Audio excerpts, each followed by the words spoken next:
Solapur Nitin भोसलेवर MPDA अंतर्गत कारवाई। सोलापूर शहरातील जोडबावी पेठ, जेल रोड व फौजदार चावडी पोलीस ठाण्याच्या हद्दीतील सराईत गुन्हेगार नितीन विठ्ठल भोसले वय 28 राहणार रविवार पेठ, जोशी गल्ली, सोलापूर याच्यावर शहर पोलीस आयुक्तालयाने एमपीडीए अंतर्गत कारवाई केली। मागील काही वर्षापासून सातत्याने घातक शस्त्राचा वापर करून बेकायदेशीर दगडफेक, खंडणी मागणे, जबरी चोरी, इच्छापूर्वक शस्त्रांशी दुखापत करणे, शस्त्रांशी धमकी देणे आदी गंभीर स्वरूपाचे 3 गुन्हे शहरात दाखल आहेत। त्याच्या या गुन्हेगारी कृत्यामुळे सोलापूर शहरातील नागरिकांचे दैनंदिन जीवन विस्कळीत होऊन सार्वजनिक सुव्यवस्थेस बाधा निर्माण झाली आहे। नितीन विठ्ठल भोसले याच्या गुन्हेगारी कृत्यामुळे त्याची सोलापूर शहरातील व्यापारी व सामान्य नागरिकांमध्ये दहशत असून त्याच्या विरुद्ध सामान्य नागरिक उघडपणे पोलिसांना माहिती देत नाहीत। नितीन भोसले याला गुन्हेगारी कारवायांपासून परावृत्त करण्यासाठी प्रतिबंधात्मक कारवाई करण्यात आली होती। त्यानंतरही त्याच्या वर्तनात बदल झाला नाही। त्याच्या गुन्हेगारी कृत्यास वेळीच प्रतिबंध करण्यासाठी एमपीडीए अधिनियम 1981 चे कलम 3 अन्वये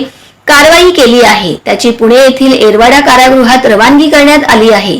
ही कारवाई पोलीस आयुक्त एम राजकुमार यांच्या मार्गदर्शनाखाली पोलीस उपायुक्त डॉक्टर दीपाली काळे, पोलीस उपायुक्त विजय कबाडे, सहाय्यक पोलीस आयुक्त प्रांजली सोनवणे, सहाय्यक पोलीस आयुक्त अशोक तोरडमल, गुन्हे शाखेचे पोलीस निरीक्षक सुनील दोरगे, जोडबावी पेठ पोलीस ठाण्याचे पोलीस निरीक्षक सुहास चव्हाण, गुन्हे शाखेचे पोलीस उपनिरीक्षक विशेंद्र सिंग बायस, हवालदार विनायक संगमवार, सुदीप शिंदे, पोलीस शिपाई अक्षय जाधव, विशाल नवले यांनी पार पाडली।